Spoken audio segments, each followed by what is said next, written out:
예, 오늘 우리가 읽은 이 여호수아의 말씀은 좀 생각해 볼 것이 있습니다. 그래서 오늘 제목에 보시면 할례, 유월절, 땅의 소산을 먹은 날 이렇게 되는데요. 날짜가 빠졌네요. 예, 소산을 먹은 날입니다. 근데 이 날을 이 한 날에 할례와 유월절과 소산을 먹는다는 이 세 가지 의미가 어떤 의미가 있을까? 이게 이제 우리가 성경을 읽다 보면 그냥 이제 쓱 지나가는 장면이긴 한데 오늘 이 내용을 통하여서 오늘날 이 21세기를 살아가는 우리에게 과거 아주 먼 옛날 3000 거의 한 400~500년쯤 됐죠. 400년 정도 전에 있었던 이 사건과 어떤 연결이 되어질까 또 생각을 해보고요. 그리고 하나님은 왜 이 내용을 이 성경에 적어놨을까?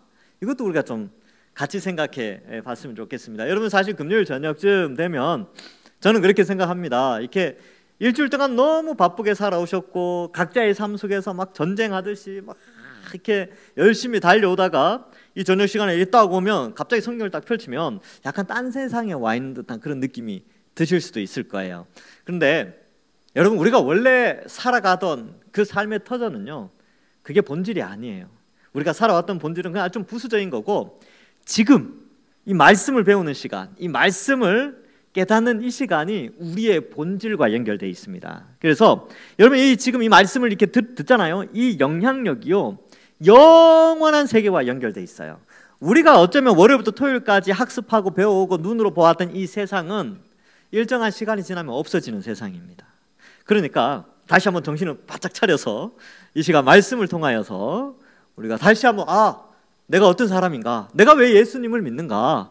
내가 도대체 무엇을 바라보고 이 땅을 살아가야 되는가? 함께 잠깐 또 정신을 차리는 그런 시간을 가지겠습니다. 제가 예전에 그 청년 중에 한 명이 이렇게 제가 예전 한 16년 전쯤에 사역했던 교회에 그때는 이제 청년부가 있습니다. 청년 중에 한 명이 자동차 정비사였어요. 자동차 정비사. 그래서 항상 보면 이렇게 손톱 끝에 이렇게 새카맣게 이렇게 돼 있어요. 참 열심히 살아가고 또 이제 같은 교회 자매 결혼해가지고 이렇게 살아가는데, 제가 한 날 저녁에 이화여대 앞에서 밥을 사주는 날이 있었습니다. 그래서 저녁에 이제 나와라. 그래서 딱 나와서 딱 만났는데 그 아이가 하는 말이, 그 청년이 하는 말이, 목사님 만나니까 딴 세상의 사람을 만난 것 같습니다. 목사님하고 이야기를 하니까 다른 세계의 사람과 가치관을 나눈 것 같습니다. 이렇게 이야기를 하는 거예요. 그만큼 이제 세상 속에서 치열한 삶을 살아온 것이죠. 근데 이렇게 믿음의 사람들과 교제하는 그 시간이 자신이 정신을 차리는, 자기가 누구인지 깨닫는 그런 시간이 된다는 것이죠. 제가 서론이 좀 길었는데, 여러분 우리가 오늘 이 저녁 시간에 왔는데 세상의 생각들, 세상에 학습되어져 온 가치관들 다 내려놓고 우리가 정말 추구해야 될 성경의 가치관들을 오늘 이 시간 배우면서 우리가 참된 것, 진짜를 한번, 진짜의 삶이 어떤 건지 함께 알아가 보도록 하겠습니다. 자, 오늘 읽은 말씀 참 재밌어요. 지금 지난 시간에 홍해를 걷는 것, 그 다음에 요단강 걷는 것을 살펴봤는데, 이 이스라엘 백성들이 이제 약속된 40년의 광야 생활을 마치고 하나님의 약속대로 가나안 땅으로 들어오게 됩니다. 그래서 요단강을 건너가게 되죠. 한 200만 되는 사람들이 강을 건너가게 됩니다. 그래서 강을 건너가서 이 장막을 친, 그러니까 초소를 마련한 곳이 여리고 평지, 여리고에서 내려오면, 여리고가 좀 높은 위치에 있는데 여리고에서 요단강까지 내려오면 평지가 쫙 깔려 있습니다. 평지가 지금은요, 거기가 땅이 좋아서 요단강 옆에 있으니까 거기 파인애플 농장으로 다 돼 있어요. 땅이 옥토죠, 그 평지가. 근데 그 넓은 땅에 이제 그 진을 치고 있는 거죠. 가운데 하나님의 법궤가 있고 동서남북으로 이 세 개의 지파씩 나누어서 이렇게 진을 치게 됩니다. 근데 여러분 이제 전쟁을 하려고 넘어왔잖아요. 전쟁을 하려고 요단강을 딱 넘어왔는데 하나님이 뭘 말씀하시냐 하면 할례를 행하래요. 할례. 이 할례가 뭐냐 하면 남자의 성기 끝에 가죽이 덮여 있는데 그 가죽을 잘라내는 겁니다. 근데 이 수술을 하게 되면요, 남자들은 3, 4일은 못 움직여요. 그러니까 전투력이 제로가 됩니다. 전투력이. 싸울 수가 없어요. 근데 하나님이 하신 말씀이 잘라내야 된다. 할례를 받아야 된다. 라는 것이죠. 여러분 이게 상식적으로 보면 불가능하다니까요. 지금 바로 앞에 저기 지금 이제 언덕 그 산만 넘어가면 여리고성인데 여리고에서 그 장면을 보고 지금이 기회다 하고 쳐들어오면 끝나는 거예요. 전쟁이고 뭐고 다 끝나는 거예요. 민족이 뭐 말살 당하는 거죠. 그런데 하나님이 여리고 이 요단강을 건너온 사람들한테 야 이제 너네 할례 행해야 된다라는 것입니다. 그래서 지금 2절에 보면 그때에 여호와께서 요수아에게 이르되 너는 부싯돌로 칼을 만들어 이스라엘 자손에게 다시 할례를 행하라 하시매. 그래서 지금 이제 이 장소, 이 길갈이라는 장소가 어디냐라는 것을 많이 추정을 하는데 요단강 양쪽 편으로는요 주로 흙이 많아요. 흙. 그래서 이 토벽이 많이 이렇게 쌓여져 있고 대부분 토산입니다. 이 흙으로 된 산이에요. 근데 이 여리고라고 추측되어지는 지역 옆에는 산이 있는데 거기에 산은 돌로 돼 있고 이 돌이 우리가 생각하는 우리 짱돌 같은 그런 돌이 아니에요. 이거를 딱 치면 아주 얇게 슬라이스처럼 지금도 그 돌이 그렇게 얇게 갈라집니다. 여러분 생각해 보세요. 여기 지금 60만이 넘는 장정, 싸움에 나갈 만한 20세 이상, 60세 이하의 장정이 60만이 넘어요. 그러면 60만 명이 할례를 행하려면 칼이 몇 개가 필요하겠습니까? 칼이 60만 개가 필요해요. 그거 잘라놓고 다음 사람 어떻게 합니까? 그 불결하게. 최소한 그렇고 아니면 씻어서 사용한다 그러더라도 칼 하나에 예를 들어서 100명이 할례를 한다. 그러면 몇 개가 필요하겠습니까? 60만 명인데. 그죠? 그러면 1000 단위의 개수가 필요한 거예요. 1000 단위가. 그래서 뭐 한 6000개 정도가 필요하겠죠. 100명만 할례를 해도 돌칼이 6000개가 필요합니다. 그러니까 그러한 돌칼을 준비하려면 그 산이 하나 있어. 그 이제 돌산이 하나 있습니다. 지금도 가면 예전에 돌로 쪼갠 그 쇠가 박혀 있어요. 근데 쇠가 하도 오래돼 가지고 이제 암석처럼 돼 버린 하여튼 그런 데가 있습니다. 거기가 이제 넓은 평지로 돼 있고 거기에 이제 사람들이 생활했던 그런 고고학적 유물들도 좀 몇 개 보이고 그렇습니다. 하여튼 거기에서 이 돌을 깨부셔가 채석을 해서 이제 아주 얇은 칼로 이제 부싯돌이라고 되어 있는데 그걸로 할례를 행하게 되지요. 그래서 할례산에서 할례를 행하게 됩니다. 와, 이게 엄청난 규모였죠. 그런데 요수아가 할례를 시행한 까닭은 애굽에서 나온 모든 백성 중 할례를 받은 사람이 이제는 없다는 겁니다. 없어요. 그래서 광야에서 태어났을 때는 할례를 받지 못한 것이죠. 그러니까 여러분들 여기 생각해 볼 수 있을 것은 할례를 받지 않아도 하나님의 인도하심을 받습니까? 안 받습니까? 받죠. 광야에서 40년 동안 하나님이 할례 받지 않은 사람들을 인도하셨어요. 그리고 할례 받지 않았다고 하나님이 버리셨습니까? 아니죠. 할례 받지 않아도 하나님이 다 지켜주셨죠. 유대인이든 이방인이든 할례를 받았든 안 받았든 그게 중요한 것이 아니라 하나님의 택한 백성들은 하나님이 의롭다 하시고 지키시고 보호하신다. 이것을 또한 알 수 있습니다. 자, 그런데 왜 그러면 할례를 못 받았느냐? 왜 40년 동안 그렇게 할례를 못 받았냐 하면 6절 이하의 가데스 바네아 사건을 이야기합니다. 이제 12명의 정탐꾼을 보냈는데 10명이 돌아와서 우리 애굽으로 다시 돌아가야 된다. 그러니까 이 상식적인 눈으로 봤을 때 우리는 전투가 안 된다라고 애굽으로 돌아가자고 막 사람들 부추겼죠. 근데 요수아와 갈렙은 어땠습니까? 상식의 눈이 아닌 믿음의 눈으로 봤죠. 그 우리 땅이다. 가보니까 그 다 우리 땅이다. 그들은 우리의 밥이다. 이렇게 말할 정도로 믿음의 눈을 가진 자와 상식의 눈을 가진 자의 차이가 극명하게 드러나면서 상식을 따졌던 자들 결국 그것이 상식이라고 생각했지만 불순종이었죠. 불신앙이었습니다. 그래서 하나님이 40년 동안 연단의 기간을 준비하시고 그 1세대 20세부터 60세 사이 싸움에 나갈 만한 자가 광야에서 40년 동안 다 죽고 나서 다음 세대가 이제 요단을 건너서 들어오게 되죠. 그리고 그들이 할례를 받게 됩니다. 자, 그래서 7절에 보면 그들의 대를 잇게 하신 이 자손에게 요수아가 할례를 행하였으니 길에서는 그들에게 할례를 행하지 못하였으므로 할례 없는 자가 되었습니다. 또 모든 백성에게 할례 행하기를 마침에 백성이 진중 각 처소에서 머물며 낫기를 기다릴 때에 이게 굉장히 고통스럽습니다. 지금이야 마취도 놓고 진통제도 주고 그렇게 하지만 이때는 어른들이 다 이 수술을 한 거죠. 표피를 다 잘라냈기 때문에 굉장한 고통이 있으리라 생각합니다. 그러나 놀랍게도 의학적으로 뭐 여기서 이제 뭐 염증이 발생했다든지 뭐 그런 거 없이 그냥 깨끗하게 잘 처리되어지고 잘 아물게 되고 며칠 후에 여리고를 점령하는데 전혀 문제가 없게 됩니다. 그래서 우리가 여기서 하나 생각해 봐야 될 것은 그러면 왜 할례를 하라고 하셨는가? 할례, 도대체 할례가 무엇이길래 왜 할례를 행하라고 했을까? 이 중요한 전쟁 앞에서 남자의 전투력을 제로로 만들어버리는 이 할례를 행하라고 했을까? 이 할례의 기능 때문에 그렇습니다. 할례는요, 아브라함한테 처음 하나님이 하라고 했는데 왜 아브라함에게 하라고 했냐면 아브라함이 하나님의 언약을 자꾸 잊어버렸어요. 자꾸 까먹어버렸다는 거죠. 그러니까 하나님이 언약을 기억하라고. 언약이 뭡니까? 너를 통하여, 너의 씨를 통하여 하나님의 백성을 이제 형성해서 하나님 나라를 이루겠다는 것이죠. 근데 아브라함이 자꾸 엘리에셀 이야기하고 하갈 이야기하고 뭐 자꾸 딴 이야기하니까 하나님이 아이의 몸에 칼자국을 내서 언약을 기억하라는 것이죠. 그래서 남자 성기 끝에 표피를 잘라내게 됩니다. 그러면 이제 아브라함 입장에서 어때요? 괴롭긴 하겠지만 언약을 언제 기억합니까? 화장실 갈 때마다. 남자들이 보통 하루 8번 정도, 8번 이상 화장실 가거든요.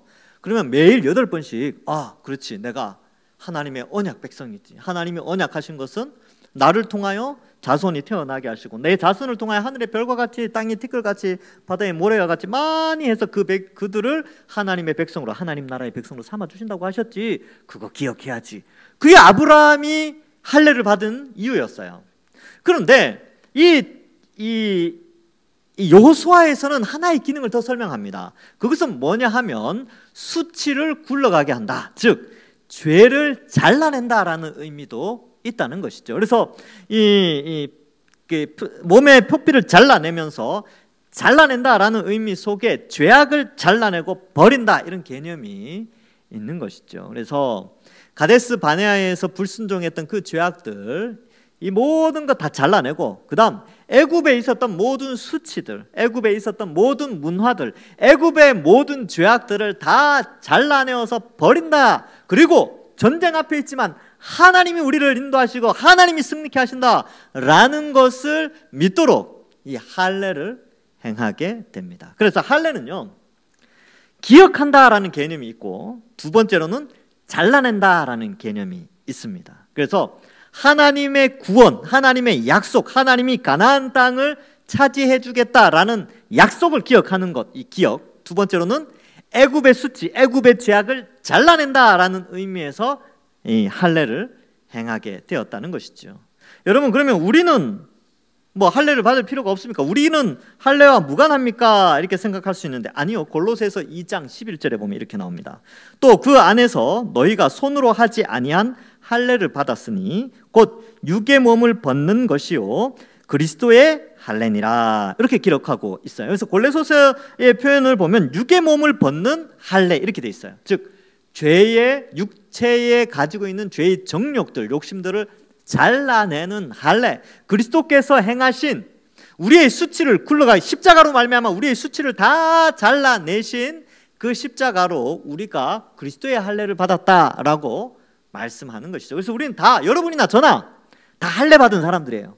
왜요? 성령을 보내어 주셔서 우리의 죄악을 다 깨끗하게 씻어 주시고 잘라내셨기 때문에 그렇죠. 그리고 그리스도께서 하신 할례는 성령을 보내어 주셔서 기억하게 하시잖아요. 성령이 우리 속에서 예수 그리스도의 십자가, 그 구원을 기억하게 하십니다. 그것이 바로 그리스도의 할례지요. 그래서 우리는 다 할례 받은 사람이에요.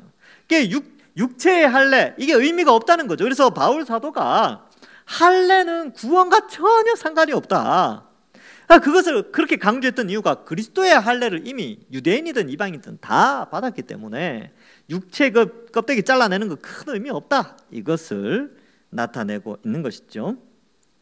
자, 그래서 그러한 의미로 이제 구원을 기억하고 죄악을 잘라낸다라는 의미의 이 할례를 기억해야 하는 것이죠. 우리도 마찬가지입니다. 여러분, 이 할례를 행한다는 것은 대단한 믿음이죠. 이 사람들 앞에 지금 적들이 바로 저기 있는데, 여리고 엄청난 큰 성이 저기 앞에 있는데 할례를 행하자라고 했을 때 사람들이 거기에 순종을 했어요. 근데 일부 사람들이 우리 그건 못하겠다, 지금 여리고에서 쳐들어 내려오면 어떡하냐, 우리가 낮은 지대에 있는데, 평지에 있는데 터들어 내려오면 이 수술하면 끝난다. 그러니까 뭐 이렇게 생각할 수도 있겠죠. 그냥 뭐 북쪽에 있는 진들 세 지파는 뭐 월요일, 그 다음에 좀 나으면 이제 수요일, 뭐 이렇게 하자. 뭐 이렇게 할 수도 있잖아요, 그죠? 그리고 또 뭐 이렇게 여러 가지로 뭐 이렇게 할례를 좀 미룬다든지, 아니면 여리고성 들어가서 하면 어떠냐? 충분히 그럴 수도 있는데 그들은 순종합니다. 바로 왜 그렇게 순종할 수 있었냐면 이 전쟁은 하나님께 있다는 사실을 알기 때문에. 그러니까 믿음이라는 것은요, 상식을 초월한다니까요. 우리는 모든 것을 상식선에서 판단을 해요. 이성적으로 판단을 하죠. 필요 없다는 게 아닙니다. 상식적으로 생각해야 되는데, 때로는 우리의 신앙이라는 게 상식을 초월한 하나님의 요구하심이 있다는 것이죠. 뭐 이것도 상식이 초월되는 거 아닙니까? 여러분, 이 영하 10몇 도 되는데 여기 와가지고 이렇게 기도하고 있는 거, 세상 사람들이 보면 참 상식적으로 이해가 안 되죠.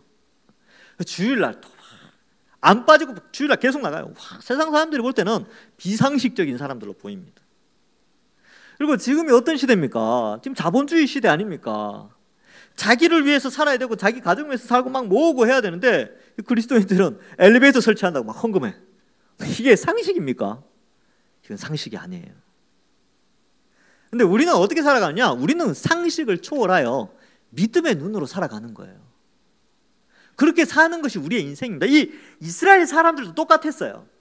상식적으로 보면 할례를 행하면 안 된다니까요. 그런데 하나님이 하라고 하시니까 순종했어요. 여러분, 지금 우리가 집에 가서 TV 보고 가족들이랑 시간 보내고 해야지 성경을 읽습니까? 지금 자기 개발할 책들이 얼마나 많은데 지금 언제 성경 읽고 앉아 있습니까? 그런데 성경 읽으래요. 기도하랍니다. 그것이 바로 상식을 초월한 신앙의 모습이죠. 오늘날 같이 개인주의가 팽배한 시대에, 타인의 프라이버시를 존중하는 시대에 성경은 지금도 우리에게 전도하랍니다. 상식에서 벗어나죠. 여러분, 지금 같은 시대에 저 나가서 전도하면 비상식적인 거예요. 그래서 전도 이렇게 전도지 나눠주면요, 막 이렇게 안 좋게 쳐다보는 사람도 있고 휙 지나가는 사람도 있고 그래요. 근데 전도해야 됩니다. 하나님은 전도에 미련한 것으로 영혼을 구원하고 계시거든요. 이게 얼마나 비상식적입니까? 그런데 믿음은 상식을 초월하여 존재하게 되는 것이죠. 하나님이 함께 하신다는 믿음 때문에 그렇습니다. 근데 그 초상식적인 수준의 믿음을 발휘할 때 하나님이 기뻐하시고 하나님의 역사가 일어나는 것이죠. 자, 그래서 우리가 예수님 믿는다, 이 요단을 건너와서 이제 할례를 행한다, 이런 개념들은요, 다 믿음으로 사는 그것을 의미하고 자기 부인의 삶을 의미합니다. 이 할례 받는 사람들은요, 자신을 내어놓은 거죠, 하나님께. 자기를 위해서 살아가는 자들이 아니라 주를 위해서 이 헌신을 한 것이죠. 그래서 우리도 마찬가지입니다. 우리도 어떻게 보면 이 세상 사람들의 상식과는 좀 다르게 살아가죠. 이 세상 사람들은 철저하게 자기 중심, 개인주의, 가족 중심인데 우리는 하나님 중심, 하나님 영광, 주를 위해서 살고 교회 중심으로 살아갑니다. 그러니까 이 안 맞는 거죠, 이 밸런스가. 그래서 우리는 이 세상에서 세상 사람들이 볼 때 참 감당할 수 없는 그런 자들입니다. 근데 그게 믿음이에요, 어떨 때는. 물론 이제 광신은 안 됩니다. 광신, 잘못된 신앙은 그런 게 아니고 성경에 근거한 올바른 신앙, 그것이 필요한 것이죠. 자, 다음으로 그래서 이제 9절에 보면 여호와께서 여호수아에게 이르되 내가 오늘 애굽의 수치를 너희에게서 떠나가게 하였다 하였으므로 그곳의 이름을 오늘까지 길갈이라는 단어가 굴러가다라는 뜻입니다.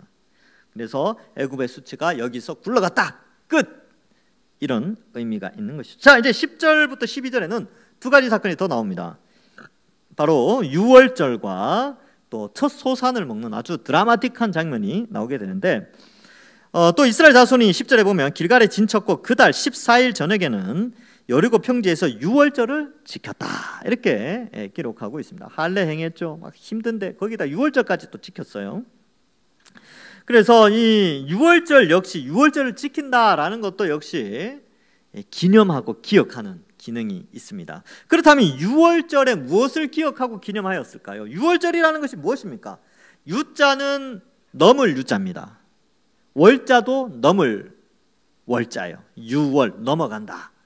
뭐 월담한다 이런 표현들 많이 쓰죠. 담 넘어가는 거. 애들이 막 담 넘어가잖아요.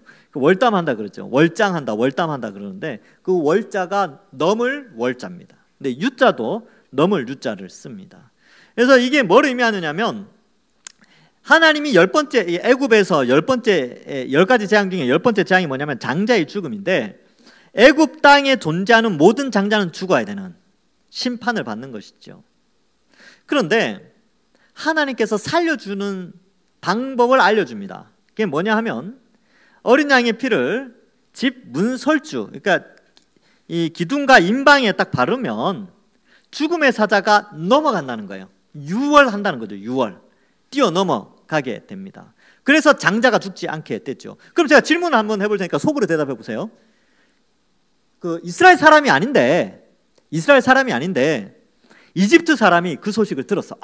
야, 지금 모세가 자기 민족한테 그 문 임방에 그 임방하고 이게 기둥하고 보에 그 어린 양의 피를 바르면 죽지 않는데, 야, 혹시 모르니까 우리 그거 바르자 해서 이집트 사람들이 그걸 발랐어요. 그러면 살았을까요? 죽었을까요? 살았다니까요. 죽음의 사자가 그 피를 보고 넘어가요. 그리고 그 애굽 사람은 왜 발랐을까요? 믿은 거 아닙니까? 이거 바르면 넘어갈 수 있으니까 이거 믿어보자 하고 바른 거예요. 믿음이 없으면 피 안 바르죠. 반대로 이스라엘 사람 중에서 에이, 이거 피 바른다고, 이 어린 양이 피 바른다고 죽음의 천사가 왔다 가고 뭐 넘어가고 그러겠어? 에이, 그런 게 어딨어? 하고 이스라엘 사람 중에 어린 양의 피를 안 바르면 어떻게 됐을까요? 그 집안의 장자는 다 죽게 됩니다. 바로 믿음이죠, 믿음. 그래서 이 유월절이라는 것은 뭐냐면 하나님께서 죄악을 심판하시고 그의 백성을 구원하는 날을 기념하는 것인데 그 날이 유월절이라는 거죠. 그래서 이 마지막 사건을 통하여서 애굽의 장자가 죽는 사건을 통하여 결국 이스라엘 백성들이 출애굽을 하게 됩니다. 근데 이게 놀라운 일이에요. 한 나라에 흥망성쇠가 걸려 있는 문제입니다. 여러분, 이 60만 3,550명이었는데 그 여자와 아이들, 노인들 뭐 다 합치면 거의 200만이 넘어가죠. 300만 정도 가까이 될 겁니다. 옛날에는 아이를 많이 낳았으니까 300만 명의 노예가 사라지는 거예요. 그러면 애굽으로 보면 국가적 손실이 엄청납니다. 바로 경제 위기 오는 거예요. 경기 침체가 바로 오는 거예요. 왜? 일할 노예가 없으니까. 그러니까 바로가 끝까지 이 사람들 안 놓치려고 했던 이유가 거기 있는 것이죠. 근데 아들까지 죽으니까 결국은 놓아주게 되는 것이죠. 자, 그래서 이 어린 양이 장자의 죽음을 대신했다. 그리고 죽음의 천사가 심판이 넘어갔다라는 의미의 유월절입니다. 그래서 유월절은 어린 양이 장자의 죽음을 대신했다. 이게 중요하고요. 심판이 면제됐다. 이게 중요합니다. 이 두 가지를 기억하시면 돼요. 유월절 그러면 이 두 가지입니다. 어린 양이 대신 죽었다. 심판이 면제됐다. 자, 이 두 가지 기억하셔야 돼요. 할례도 두 가지였죠. 할례도 기억한다, 잘라낸다. 유월절도 대속했다. 그 다음에 넘어갔다. 심판이 넘어갔다. 자, 그런데 이 어린 양이 대신 죽는 장면은 아브라함 때도 있었어요. 아브라함이 이삭을 모리아산에서 제물로 바칠 때에 이 모리아산이 지금 이제 성전이 있는 산이죠. 그래서 예루살렘에 있는 모리아산이 예루살렘에 있는 산입니다. 그래서 아브라함이 이삭을 데리고 예루살렘으로 올라가서 아들을 죽이게 되는데 그 장면은 예수님이 예루살렘에서 골고다 언덕에서 죽으시는 장면과 오버랩이 됐죠.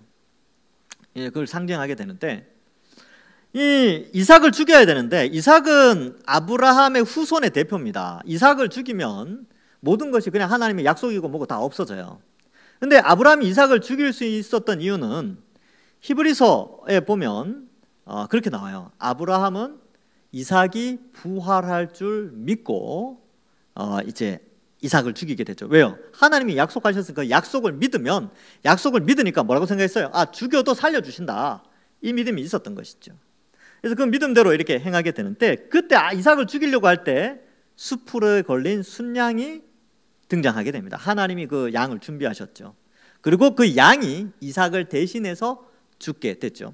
그래서 출애굽 세대는요, 유월절을 생각하면 필연적으로 이삭을 대신해서 죽은 그 순양, 모리아산에서의 순양을 기억하게 되고 우리는 우리는 바로 이 유월절 어린 양을 생각하고 아브라함이 이삭을 죽이려고 할 때 그 이삭을 대신했던 어린 양을 볼 때마다 우리는 누구를 기억하느냐 하면 예수님을 떠올리게 되는 것입니다. 왜요? 다 그 어린 양, 신약에서의 어린 양이신 예수님 모두가 우리의 죄를 대신하여, 우리가 받아야 될 형벌을 대신하여 받은 어린 양이기 때문에 그렇습니다. 그래서 유월절의 의미는 바로 거기에 있는 것이죠. 대신 죽은 양. 근데 그로 말미암아 심판에서 면제되었다. 이것을 기억하게 하는 것입니다. 우리도 마찬가지죠. 그래서 여러분 이 양은 이 화목제물로, 속죄제물로 드려진 것입니다. 그래서 성경에 보면 화목제물, 속죄제물 이렇게 구분되어 있는데 사실 화목제물 안에 속죄의 개념이 굉장히 크게 자리 잡고 있습니다. 진노를 누그러뜨리는데 죄의 문제가 해결되어지기 때문에 하나님의 진노가 사라진다, 이런 개념이 있기 때문에 그렇습니다. 로마서 3장 25절에 보면 이 예수를 하나님이 그의 피로써 믿음으로 말미암아 화목제물로 세우셨으니 이는 하나님께서 길이 참으시는 중에 전에 지은 죄를 간과하심으로 자기의 의로우심을 나타내려 하심이라. 그래서 어쨌든 여기서는 예수님의 피로 말미암아 우리의 죄를 용서해 주시는 이 속죄의 제물로 예수님이 죽으셨다. 요한복음에서 세례 요한은 이렇게 말합니다. 이튿날 요한복음 1장 29절, 요한이 예수께서 자기에게 나아오심을 보고 이르되 보라, 세상 죄를 지고 가는 하나님의 어린 양이로다. 어린 양 개념이 나오면 이건 필연적으로 유월절과 연결되어 있어요. 그러니까 세례 요한이 이 표현을 했었을 때에 그 세례 요한의 말을 들었던 사람들은 이 어린 양이라는 표현을 통해서 필연적으로 속죄제물 혹은 화목제물 그리고 유월절 이렇게 연결을 시킨다는 거예요. 그래서 예수님은 유월절 어린 양의 피처럼 우리의 죄의 형벌을 대신하여서 우리의 심판을 대신하여 죽어주셨다라는 것을 우리는 깨닫게 됩니다. 여러분, 그럼 우리는 이걸 어떻게 기억합니까? 예수님이 나의 죄의 형벌을 대신하여 죽으셨다라는 것을 어떻게 기억해요? 네, 십자가를 보고 기억하면 됩니다. 여러분, 감사하게도 우리 주변에 십자가가 얼마나 많은지 몰라요. 네, 돌아다니시면 십자가 많죠? 십자가. 이게 2000년 전 로마 사람들이 지금의 한국에 와서 이걸 봤으면 기겁 초풍할 그런 장면입니다. 십자가는 죄수가 처참하게 피 흘리면서 죽어가는 장소예요. 사형틀이 건물의 꼭대기에 있는 거예요. 그리고 그걸 장식하고 목걸이하고 귀걸이하고 반지하고. 2000년 전에 로마 사람들이 지금 이 장면 보면 기겁한다니까요. 세상이 어떻게 이렇게 됐냐 막 그럴 거예요. 그런데 하나님이 우리가 이 성경을 늘 살펴볼 수 없으니까 그 십자가를 바라보면서 예수님의 어린 양 되심으로 대신 죽으신 것을 기억하라고 십자가를 우리에게 허락하셨습니다. 그래서 여러분, 유월절을 1년에 한 번씩 기념하였던 것처럼 우리는 이 유월절을 매일매일 기억하듯이 매일매일 기억해야 돼요. 그래서 교회가 가까이 있는 거 보면서 이제 십자가를 바라보면서 예수님의 십자가를 생각하고, 또 감사하게도 성경이 이제는 우리에게 아주 가깝게 있습니다. 그래서 이 성경을 매일매일 읽으면서 우리는 매일매일을 유월절처럼 하나님의 구원과 하나님의 사랑을 기억하고 예수 그리스도의 희생의 의미를 기억하면서 살 수 있게 된 것이죠. 3400년 전에는 책이 없었잖아요. 성경책이 없었으니까 절기를 지킴으로 구원을 기억하게 되었던 것입니다. 그런데 이 유월절을 이제 40년 만에 지키게 되는 것이죠. 이 의미 있게 약속의 땅에서 이 유월절을 지키게 되는 것이죠. 자, 그래서 하나님의 위대한 일을 기억하고 찬양하며 또 죄악을 잘라내는 이 그런 의미가 할례와 유월절을 지키는 것을 통해서 나타나게 됩니다. 그러면 여러분, 우리도 이제 이 말씀을 잘 기억해야 돼요. 근데 우리가 왜 성경을 잘 못 읽고 있습니까? 너무 바쁘니까, 그리고 너무 지치니까, 힘드니까. 그러면 이제 이렇게 생각하죠. 아, 내가 안 바쁘고 힘이 있을 때 성경책 읽어야 되겠다. 근데 이제 안 바쁘고 힘이 있으니까 놀러 가더라고요. 친구 만나러 다니고, 놀러 다니고, 뭐 다니고. 그러면 생각을 바꿔야 돼. 생각을. 성경 언제 읽을 거냐? 생각. 성경은 바쁠 때 읽는 거고요. 두 번째, 성경은 피곤할 때 읽는 겁니다. 자, 성경 언제 읽는다고요? 첫 번째, 바쁠 때. 두 번째, 피곤할 때. 성경 그때 읽어야 돼요. 안 피곤하고 여유 있을 때는 딴 거 해야죠. 딴 거 하시잖아요. 그죠? 그러니까 바쁠 때 읽어야 돼요. 할 일 많을 때. 단 5분이라도 좋습니다. 자꾸 습관을 들이면 성경 읽는 게 또 재밌어요. 예. 여러분 뭐든지 배울 때 처음 배울 때는 안 익숙해서 힘들어요. 근데 그게 숙달이 되어지면요 쉽게 그 과정을 이겨 나갑니다. 제가 이제 컴퓨터 워드 칠 때도 그랬어요. 워드가 옛날에는 잘 못 쳤어요. 이렇게 키보드 치는 게 독수리 타법이라 그러죠. 근데 익숙해지니까 뭐 이제 안 보고도 쳐요. 이렇게. 왜 그렇습니까? 익숙해지니까. 성경 읽는 것도 마찬가지입니다. 성경도 처음에는 어색하죠. 읽고 막 5분이 막 50분 같아요. 그죠? 10분 읽으면 한 두세 시간 읽은 것 같아. 근데 그게 그렇게 자꾸 훈련하다 보면요 10장을 읽고 2시간을 읽고 3시간을 읽어도 10분 같고 20분 같게 느껴질 때가 있어요. 그 재미로 또 성경 읽는 것이죠. 그래서 이렇게 성경을 읽으면서 우리는 하나님의 구원을 기억하고 하나님이 인류 역사 속에서 하신 일들을 기억하게 되는 것입니다. 자, 이제 세 번째 사건이 나오죠. 이제 11절에 보면 6월절 이튿날에 그 땅의 소산물을 먹되 그날에 무교병과 볶은 곡식을 먹었더라. 자, 이날은 이제 땅의 소산물도 먹게 되고 이제 만나도 먹었어요. 근데 땅의 소산물을 먹고 그 다음 날에 이제 만나가 그치게 되죠. 12절에 보면 그렇게 나오게 됩니다. 그러면 이 소산물을 먹었다라는 것의 의미가 뭐냐? 이것은 드디어 약속의 땅에서 맛있는 걸 먹게 됐다는 겁니다. 약속의 땅에서. 여러분 지금 이스라엘 사람들이 광야에서 뭐만 먹었습니까? 만나와 메추라기만 먹었어요. 여러분 맛있는 음식도 매일 먹으면 시급한다니까요. 예, 매일 먹으면. 그래서 그런 거 있잖아요. 그래서 우리 이제 애들도 그런데 보면 우유에 시리얼을 이렇게 타줘요. 그러면 시리얼을 계속 그것만 먹어요. 그러면 어느 순간 되면 이거 못 먹겠다는 거예요. 애가 맛이 없다는 거예요. 그러면 이제 시리얼을 바꿔줍니다. 초코 맛으로. 그전에 딸기 맛으로 이렇게 바꿔주죠. 그냥 바꿔주면 또 먹어요. 마찬가지로 만나를 40년 먹었다니까요. 그런데 하나님이 약속하신 약속의 땅에 딱 들어가서 한 일이 뭡니까? 소산물을 먹되 무교병과 볶은 곡식을 먹었어요. 볶은 곡식. 얼마나 구수했을까요? 그죠? 곡식을 구워 먹었으니까, 볶아 먹었으니까. 그러면서 만나가 끊기게 되는데 이것은 뭘 의미하느냐 하면 완전히 새로운 세대가 되었다는 것이고 이제 광야 세대가 아닌 가나안 세대로서 새로운 행복에 들어가게 되었다는 것을 의미하고 있습니다. 여러분 우리가 예수님 믿고 나서 우리도 마찬가지죠. 우리가 예수님 믿고 나서 어떠한 맛을 보면서 살아가고 있습니까? 우리가 예수님 믿고 나서 처음 맛보았던 천국 백성으로서의 맛이 어떤 거였습니까? 그것은 바로 죄 용서함을 받은 기쁨이요 찬양하는 맛이요 말씀을 읽는 맛이요 설교를 듣는 맛이요 함께 교제하는 맛이고 봉사하는 맛이고 또 서로 기도하고 섬겨주는 그런 맛을 맛보게 되는 것이죠. 예전에는 예수님 믿지 않을 때는 자기만을 위해서 살아왔다니까요. 근데 예수님 믿고 하나님 나라의 백성이 되고 성령이 우리 속에 오심으로 말미암아 맛보게 되어지는 천국의 맛을 조금 맛보게 되어진 것이죠. 그래서 신약 성경에 보면 에베소서 1장 13절 14절에 보면 이렇게 기록되어 있습니다. 그 안에서 너희도 진리의 말씀 곧 너희의 구원의 복음을 듣고 그 안에서 또한 믿어 약속의 성령으로 인치심을 받았으니 이는 우리 기업의 보증이 되사 그 얻은 것을 속량하시고 그의 영광을 찬송하게 하려 하심이라. 여기 기업의 보증이 되사라는 표현이 나오는데 이 기업은 하나님 나라에서 받을 상속물을 의미합니다. 그래서 우리 기업이라고 되는데 이게 상속물이에요. 근데 그 상속물을 반드시 받는다는 보증의 역할을 성령이 하시는 건데 이 보증이라는 단어가 알라본이라는 단어인데 나중에 줄 돈의 전체 돈의 일부를 준다 이런 의미가 있어요. 그러니까 나중에 하나님께서 1000억 가치 너무 적습니까?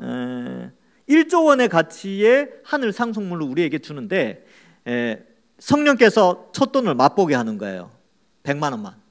100만 원 어때요? 여러분 공짜로 100만 원 받으면 기분 좋습니까? 안 좋습니까? 좋지요. 너무 적게 잡았습니까? 좋습니다. 1000만 원. 근데 1000만 원은 1조 원에 비하면 어떻습니까? 아주 극히 일부죠. 아주 조금 맛보는데 우리 입장에서는 1000만 원만 해도 우와 내게 공짜로 1000만 원이 주어지다니 상상만 해도 행복하지 않습니까?